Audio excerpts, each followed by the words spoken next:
Hello दोस्तों, स्वागत है आप सबका जीएस विथ लेंस पर। आज के इस वीडियो में हम बात करने वाले हैं गदर पार्टी के बारे में। ये पार्टी इंडियन फ्रीडम स्ट्रगल का one of the most important revolutionary party था। गदर पार्टी ने ब्रिटिश रूल को ख़त्म करने के लिए इंटरनेशनल लेवल पर एक बड़ा स्ट्रगल किया था। इस पार्टी का मोटो था इंडिया फॉर इंडियंस, यानी भारत सिर्फ भारतीयों के लिए होना चाहिए। तो चलिए शुरू करते हैं आज का वीडियो। और सबसे पहले हम लोग पढ़ेंगे फॉर्मेशन ऑफ गदर पार्टी। एक मिनट जूम कर लेते हैं थोड़ा। तो 1913 में गदर पार्टी को सैन फ्रांसिस्को में एस्टैब्लिश किया गया। इसका ओरिजिनल नाम था Hindi association of the pacific coast, लेकिन बाद में इसे गदर पार्टी के नाम से जाना गया। पार्टी का हेडक्वार्टर था युगांतर आश्रम, जो एक तरह का रेवोल्यूशनरी सेंटर था जहां मीटिंग्स होती थी और प्लानिंग की जाती थी। अब जानते हैं कि इस पार्टी का नाम गदर क्यों हुआ। तो गदर का मतलब होता है रेबेलियन या रिवोल्ट।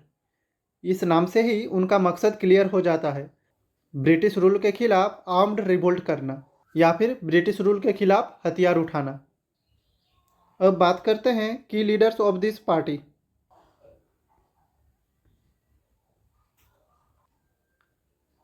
सबसे पहले बात करते हैं लाला हरदयाल के बारे में। तो ये इस पार्टी के फाउंडिंग लीडर थे। ये स्टैनफोर्ड यूनिवर्सिटी में प्रोफेसर थे, लेकिन आज़ादी की लड़ाई के लिए उन्होंने अपनी जॉब छोड़ दी थी। उन्होंने लोगों में रिवोल्यूशनरी आइडियाज जगाए। अब है सोहन सिंह बखना। ये पहले प्रेसिडेंट थे गदर पार्टी के। ये पंजाब के एक किसान थे और उन्होंने इंडियन इमिग्रेंट्स को ऑर्गेनाइज किया। अब है रास बिहारी बोस। इन्होंने इंडिया के अंदर रेवोल्यूशन को लीड किया था। 1915 की गदर म्यूटिनी को इन्होंने ही कोऑर्डिनेट किया था। बाद में ये जापान भाग गए और वहाँ भी आज़ादी की लड़ाई को सपोर्ट किया। नेक्स्ट है करतार सिंह सराभा।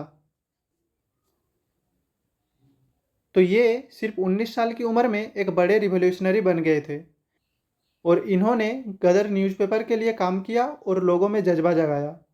उन्हें ब्रिटिश गवर्नमेंट ने अरेस्ट करके फांसी दे दी। करतर सिंह सराभा के बारे में एक बात याद रखिएगा कि भगत सिंह उनसे बहुत प्रभावित थे। उन्होंने करतर सिंह को अपना आइडल माना था। अब हम डिस्कस करेंगे ऑब्जेक्टिव्स ऑफ दिस पार्टी।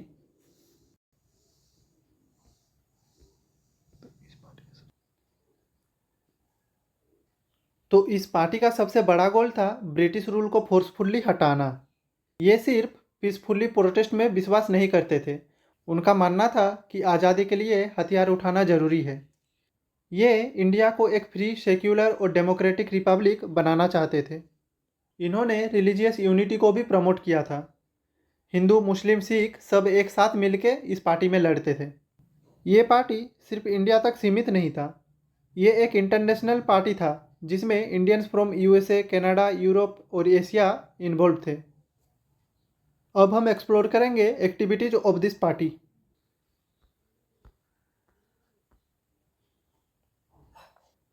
तो गदर पार्टी ने अपना एक न्यूज़पेपर स्टार्ट किया जिसका नाम भी गदर था। इसे उर्दू, पंजाबी और हिंदी में पब्लिश किया जाता था। इस न्यूज़पेपर का पर्पस था रेवोल्यूशनरी आइडियाज़ को स्प्रेड करना, ब्रिटिश रूल के अगेंस्ट आर्टिकल लिखना और देशभक्ति और आज़ादी का जज्बा जगाना। इस न्यूज़पेपर के जरिए लोगों में रिवॉल्यूशन का आग भरा जाता था।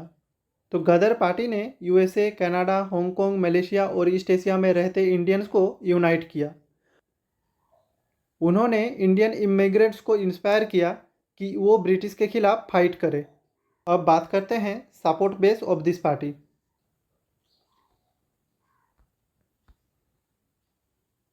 तो गदर पार्टी का support base mainly Indian immigrants पर डिपेंड करता था, जो अलग अलग देशों में सेटल थे। पंजाबी, सिख, हिंदू और मुस्लिम इसका बैकबोन थे। इन लोगों ने अपने रिलीजियस डिफरेंसेस को साइड में रखकर आज़ादी के लिए एकजुट होकर लड़ाई की।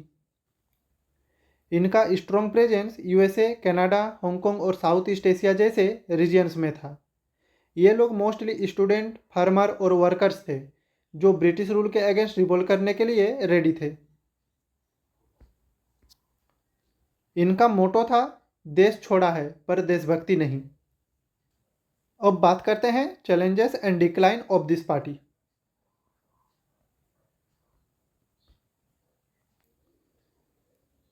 तो इसमें सबसे पहला पॉइंट है British intelligence crushed the revolt, यानी ब्रिटिश जासूसों ने गदर पार्टी के प्लान्स को लीक कर दिया था।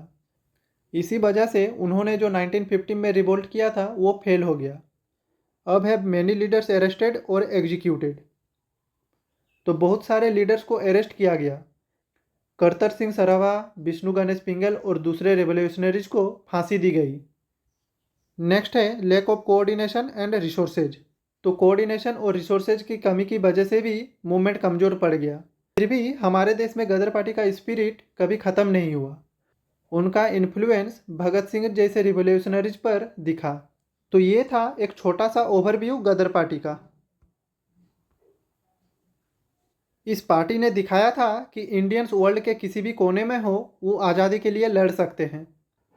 इस पार्टी ने ब्रिटिश के खिलाफ एक ऐसी आग लगाई थी जो कभी बुझी नहीं। उनका जज्बा और उनकी कुर्बानियाँ हमेशा हमारे देश की हिस्ट्री में अमर रहेगी। तो आज का ये वीडियो यहीं पे ख़त्म होता है। मिलते हैं नेक्स्ट वीडियो पे। Thank you for watching. जय हिंद, वंदे मातरम।